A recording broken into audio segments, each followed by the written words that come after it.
Hello everyone, welcome to exam guru tips and tricks. दोस्तों, NTPC group D परीक्षा, railway परीक्षाओं के लिए स्पेशली गणित का आज हम प्रैक्टिस सेट नंबर 41 सॉल्व करने वाले हैं।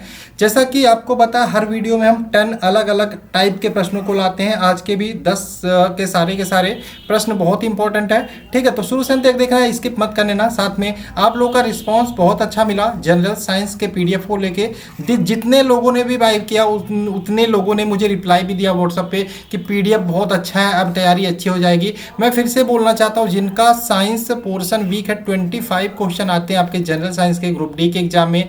मैं यहाँ पे गारंटी लेता हूँ 80 to 85% प्रश्न आपके इसी पीडीएफ से आने हैं। ठीक है, तो कहाँ से लेना है, लिंक आपको डिस्क्रिप्शन में मिल जाएगा। डेमो देखना है। 2 वीडियो मैंने बनाया, एक तो फिजिक्स के बनाया, एक तो केमिस्ट्री के बनाया। अभी आज मैंने केमिस्ट्री के अपलोड किया, कल मैंने फिजिक्स के अपलोड किए थे। ठीक है, तो जाके देखो, वहाँ पे आपको पता चलेगा पीडीएफ कैसा। तो चलिए वीडियो को शुरू करते हैं। जिन लोगों ने अभी तक चैनल को सब्सक्राइब नहीं किया है, वो जल्दी से जाके चैनल को सब्सक्राइब कर लो, साथ में बेल का आइकन क्लिक कर लेना। ठीक है, तो पहला क्वेश्चन आपके सामने है। जब भी आपके सामने कुछ इस प्रकार से क्वेश्चन मिले कि दो संख्याओं का अनुपात दिया रहा है 5:7, कोई भी अनुपात में दिया रहा है और उनका एचसीएफ दिया रहा है, तब हमेशा ध्यान रखना कि संख्याओं को अगर जो आप 5x व 7x मानते हो तो उनका जो संख्याएं होंगी, कुछ नहीं, संख्या निकालने के लिए आपको कुछ भी नहीं करना। एचसीएफ दिया है और संख्याओं का अनुपात दिया है, तो इसमें संख्या के अनुपात में आप क्या करोगे, इस एचसीएफ का मल्टीप्लाई करोगे, संख्या निकल के आ जाएगी। यानी कि पहली संख्या 5 × 33 करोगे तो आपको पहली संख्या 165 मिल जाएगी। क्या मिल जाएगी? 165।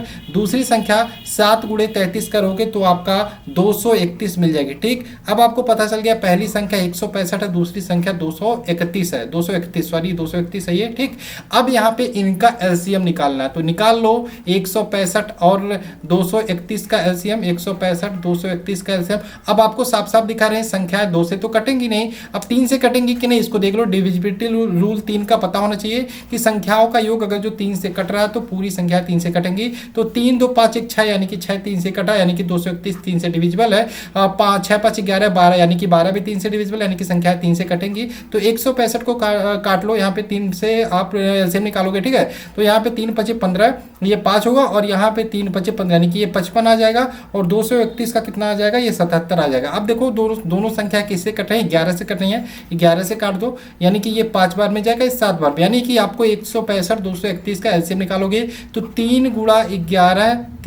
11 और यहाँ पे इधर 5 × 7 हो जाएगा। ठीक, अब इसको मल्टीप्लाई कर देना, आपका यहाँ पे आंसर 1155 निकल के आ जाएगा। ऑप्शन देखोगे, ऑप्शन नंबर ए साफ साफ दिखाई दे रहा है, यही आंसर है। और यहाँ पे ये वाला क्वेश्चन देखो, एनटीपीसी प्रीवियस ईयर 2017 के एग्जाम में पूछा हुआ है। नेक्स्ट क्वेश्चन की बात करें, एक वस्तु को 4%, मैंने बोला जब भी किसी वस्तु को लाभ पर बेचा जाता है 100 प्लस करते हैं, और जब भी किसी वस्तु को माइनस में बेचा जाता है या फिर हानि पर बेचा जाता है, सॉरी, तब 100 माइनस करते हैं। ठीक, अब वस्तु को 4% लाभ पर बेचा गया, यानी कि 104 में बेचा गया, और 14% लाभ पर बेचा गया। दो वस्तुएं हैं। ठीक है, एक ही वस्तु है, सॉरी, अलग अलग बेचा जाता है। एक तो 4% लाभ पर, एक तो 14% लाभ पर बेचा गया। ठीक, परसेंट लाभ पर।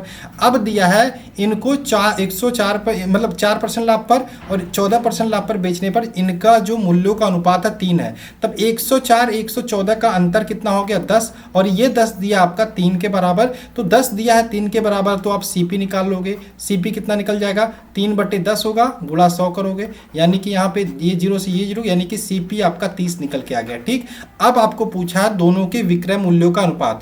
आपका मान लो यहाँ पे 100% आपका 30 निकल के आया, आपको 104% 114%, यही सीपी है। अब यही अनुपात निकालना है, तो आप पहले वस्तु को 104% लाभ पर बेचोगे, यानी कि पहले वस्तु को आपको अपने 100% बराबर 30 के बराबर मान लिया, तो 104% निकाल लो, यानी कि 30/100 नीचे आएगा और गुणे 104 हो जाएगा। ठीक, इसी प्रकार से दूसरा भी मान लो 100 बराबर आप अगर जो 30 मानोगे, क्योंकि वस्तु का सीपी यहाँ पे 30 निकल के आया था, तो दूसरे का निकालो, तो 114 को दूसरे में बेच रहे हो, 114 बराबर हो जाएगा 30/100 नीचे होगा, गुणा 114 हो जाएगा। अब इनका अनुपात निकालना है, तो आप अनुपात निकाल लो। पहला आपका ये है, दूसरा आपका ये है, यानी कि पहला हो जाएगा 30 × 104/100। ठीक, यहाँ पे दूसरा क्या अनुपात है? 30 × 114/100। देखो 100 से कट रहा है, 30 से कट रहा है, यानी कि 104/114 निकल के आ रहा है। इसको काट दोगे 104/114 को, सिंपल सा आंसर निकल के आ जाएगा आपका। क्या आंसर आ रहा है? देखो यहाँ पे 104 ये आपका आ जा रहा है 52 और ये आपका जरा 57 आएगा ना, 52/57। ऑप्शन देखो 52:57 कौन सा आया है, ऑप्शन नंबर ए आया है, तो यही आपका राइट आंसर होगा। ठीक, आगे चले नेक्स्ट क्वेश्चन की।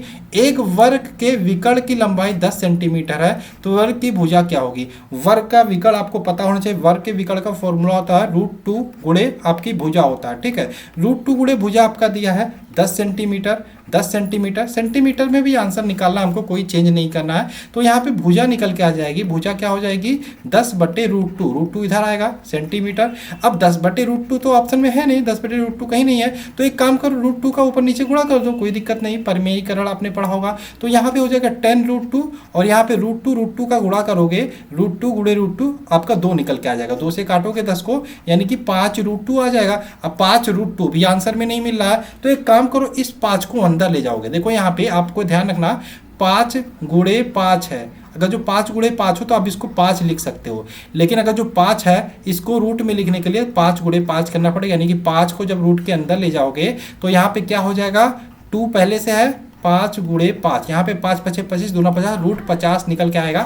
देखो √50 कहीं पे भी आंसर में आया है, जी हाँ, ऑप्शन नंबर ए में देखो √50 आया है, जी हाँ, आपका ऑप्शन नंबर ए आंसर हो जाएगा। ठीक, आगे चलिए नेक्स्ट क्वेश्चन पर। यहाँ पे इस प्रकार का क्वेश्चन बहुत ही सिंपल होता है, जब भी आपको मिले कैसे करोगे। सबसे पहला काम, ऐसे क्वेश्चन है इनफाइनाइट तक दे रहा है तो आप इसको x बराबर मान लो, यानी कि आप x बराबर मान लो √2 प्लस √2 प्लस √2, ये आपका इनफाइनाइट तक चलता जाएगा, आपका x बराबर होगा। इक्वेशन 1 भी मान सकते हो, कोई दिक्कत नहीं है, इक्वेशन 1 मान लो। अब x बराबर ये मान लिया। अब आगे एक स्टेप और चलो, आप दोनों तरफ स्क्वायर करो। दोनों तरफ स्क्वायर करते हो यानी कि x² हो गया। अब दोनों तरफ स्क्वायर करोगे तो √2 का स्क्वायर करोगे तो √2 हो जाएगा, √2 का स्क्वायर करोगे 2 हो जाएगा। ठीक है, √2 का स्क्वायर करिए 2 हो गया। बाकी सब तो अंदर है ना रूट के, इनका तो स्क्वायर नहीं होगा। अब ये हो गया, आगे आगे वही सेम चीज होता चला जाएगा, फिर से √2 प्लस √2 प्लस √2, ये आपका इनफाइनाइट तक चला जाएगा। अब आपको एक चीज दिखाई दे रहा है, यहाँ पे जो वैल्यू आ रही है वो आपने क्या माना था, यहाँ पर x माना था, यानी कि ये हो जाएगा x² बराबर 2 + x हो गया। अब यहाँ पे इसको इधर लाओगे तो x² माइनस x माइनस 2 हो गया बराबर 0 हो गया। अब आपको क्या करना है, गुणनखंड जिन लोगों ने पढ़ा है, यहाँ पर -x का इस प्रकार से कुछ 2 अंकों से गुणा करना है कि जोड़ने और घटाने पर माइनस आए, गुणा करने पे 2 आए। तो आप 2 गुणे 1 कर सकते हो, 2 गुणा 1 करोगे यानी कि आपको 2 वाला माइनस रखना होगा और 1 वाला प्लस रखोगे।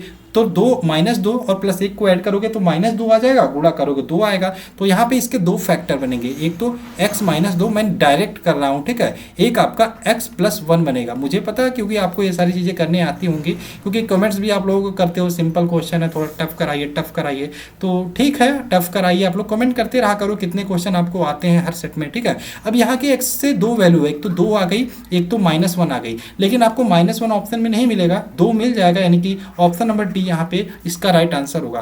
नेक्स्ट क्वेश्चन की बात करें, 40 मीटर रस्सी से घिरे आयताकार मैदान का अधिकतम क्षेत्रफल ज्ञात करो। 40 मीटर रस्सी से घिरे आयताकार मैदान, यानी कि ये परिधि हो गया, यानी कि परिधि आपका दिया है, आयताकार मैदान की परिधि दिया है आपका 40 सेंटीमीटर, 40 मीटर है, सॉरी मीटर है। उसके बाद परिधि का फॉर्मूला आपको पता होना चाहिए, 2 × L + B होता है बराबर 40 हो गया, यानी कि L + B हो जाएगा, 2 से 40 को काटोगे, L + B बराबर 20। अब यहाँ पे L + B आ गया, लंबाई और चौड़ाई, ठीक है, लंबाई और चौड़ाई का जो जोड़ है वो 20 है, लेकिन यहाँ पे पूछा है अधिकतम क्षेत्रफल। अब L + B यानी कि लंबाई और चौड़ाई को जोड़ के 20 किया गया है, इसमें 20 को 2 अंकों में इस प्रकार से तोड़ो कि अधिकतम आपको ज्ञात करना है। 20 को जो 10 × 10 में तोड़ते हो, यानी कि 10 + 10 में तोड़ते हो, तब इसका क्षेत्रफल क्या होता है, आयत का क्षेत्रफल लंबाई गुणा चौड़ाई, तब इसका क्षेत्रफल आपका 100 निकल के आता है। ठीक, तो यहाँ पे ये बताओ, कोई और संख्या में तोड़ सकते हो, 20 को 2 संख्या में तोड़ो, जिससे जो 100 से ज़्यादा है,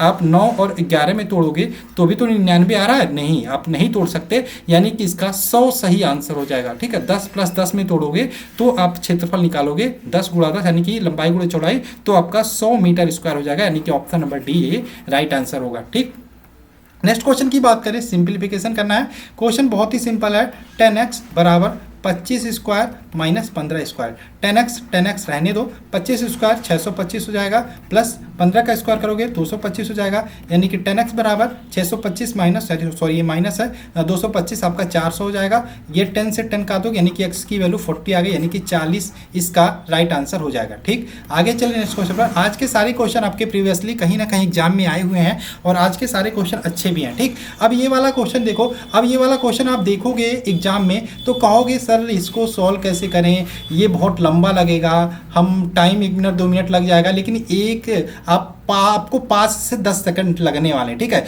अब 200 का गुणा करो 20 में तो कितना हो गया, 2 दूनी 4 यानी कि 4000, 4000 हो गया, 4000 गुणे 2 यानी कि 8000, 8000 निकल गया, कोई दिक्कत। अब गुणा करोगे, यहाँ पे देखो 2 दूनी 4 करोगे, कितने अंकों पे दशमलव लगाओगे, इस वाले संख्या में 2 अंक पे दशमलव है, इस वाले संख्या में 1 अंक पे, यानी कि 3 अंक पे दशमलव लगाओगे, यानी कि 000, यानी कि 2.004 हो गया। अब एक बात बताओ, आप 1/10 को क्या लिखते थे, 0.1, 1/100 को क्या लिखते थे, 2 जीरो है तो 2 अंक पे आप यहाँ पे दशमलव लगाते थे। ठीक, अब इसी प्रकार से 3 अंक पे आपका दशमलव लगा है तो आप इसको इस प्रकार से भी तो लिख सकते हो, गुणे 4/3 जीरो लगा दो नीचे। ठीक, कोई दिक्कत नहीं, ये 3 जीरो से काट दो, 8 चौके 32 देखो कहीं पे आंसर में आया है, जी हाँ ऑप्शन नंबर सी आया है। अब आपको दशमलव से डरने की जरूरत नहीं है, सिंपल तरीके से आपको देखो ये वाला क्वेश्चन एनटीपीसी स्टेज 2 परीक्षा में 2017 में आया हुआ है। ठीक, आगे बात करें एलसीएम का गोल्डन क्वेश्चन बार बार एग्जामों में पूछा जाता है। 4 घंटियां 3, 4, 5, 8 मिनट के अंतराल पर बजती हैं, यदि वह पहले 6 बजे बजी हो प्रातः तो अब वे एक साथ कितने बजे बजेंगी। तो आपको कुछ नहीं करना होता, पहली बात 3, 4, 5, 8 का एलसीएम निकाल लोगे, 3, 4, 5, 8, अब एलसीएम निकाल लेना भाई, मैं एलसीएम नहीं निकाल रहा, आप निकाल लेना, 3, 4, 5 और 8 का एलसीएम निकालोगे 120 आएगा। अब 120 मिनट मान लेना, 120 मिनट बराबर 2 घंटे, यानी कि अगर जो घंटी आपकी 6 बजे प्रातः बजती हो तो ठीक 120 मिनट बाद यानी कि 2 घंटे बाद यानी कि प्रातः 8 बजे आपकी घंटी दोबारा बजेगी। ठीक, आगे चले नेक्स्ट क्वेश्चन की बात करें, क्वेश्चन नंबर 9, 1 से 10 तक की सम संख्याओं के वर्गों का योग।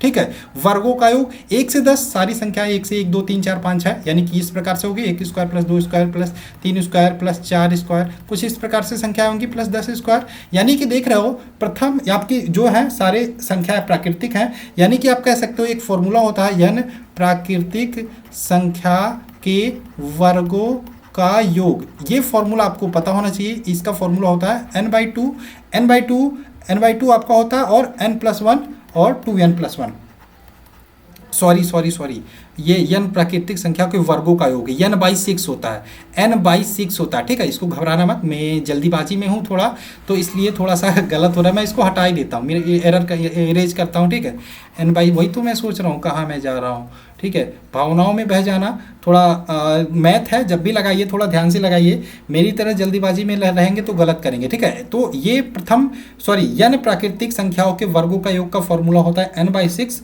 n+1 और 2n+6 होता है। ठीक, अब यहाँ पे n की वैल्यू क्या है, लास्ट संख्या 10 है, यानी कि 10/6 हो गया, 10/6 गुणा आपका n+1 यानी कि 11 हो गया, 2n+1, 2n मतलब 10 दूनी 20 और 20 और प्लस ये 1 है। ठीक है, 2n+1 है। ठीक है, ये 2n+1 ये 1 है, बोला ना मैं गड़बड़ कर रहा हूँ।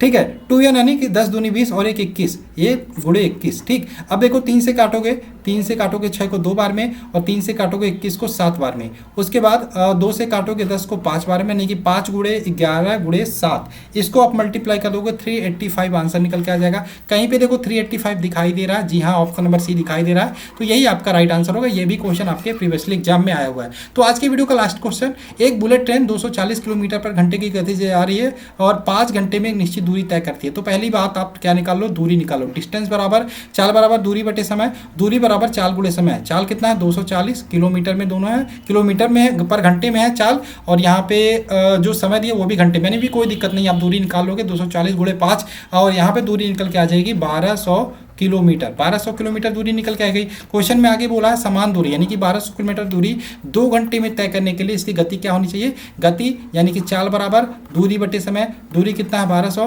टाइम कितना है 2 घंटे, यानी कि 600 किलोमीटर पर घंटे की गति होनी चाहिए 2 घंटे में वही सेम दूरी कवर करने के लिए। तो यहाँ पे आंसर देखो ऑप्शन नंबर डी आया, तो यही आपका राइट आंसर होगा। तो आशा है आपको ये वीडियो के सारे क्वेश्चन समझ में आए होंगे। तो जल्दी से वीडियो को लाइक कर दीजिए। चलिए मिलते हैं नेक्स्ट वीडियो में। जय हिंद दोस्तों, जय भारत।